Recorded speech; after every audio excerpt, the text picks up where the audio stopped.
ఒకప్పుడు ఫీమేల్స్కి heart attack కానివ్వండి, cancer కానివ్వండి వచ్చేది కాదు. బికాస్ వాళ్ళు ఇంట్లో వంట చేసి పిల్లల్ని చూసుకునేవాళ్ళు, ఎక్కువ స్ట్రెస్ ఉండేది కాదు. ఓకే, బట్ ఇప్పుడు ఏమవుతుందంటే ఇంట్లో పనిచేసి అండ్ ఆఫీస్లో వర్క్ చేసి మళ్ళీ స్ట్రెస్ అంతా తీసుకుని ఫీమేల్స్కి ఎక్కడ లేని ప్రాబ్లమ్స్ అన్నీ వాళ్ళకే.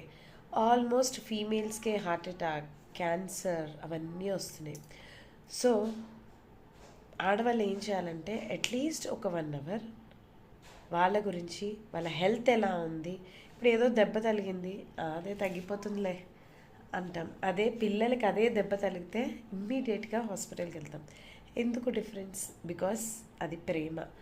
మిమ్మల్ని మీరు కూడా ప్రేమించుకోండి. బికాస్ మీరు బాగుంటేనే కదా పిల్లల్ని చూడగలరు. మీకేమైనా అయిపోతే పిల్లల పరిస్థితి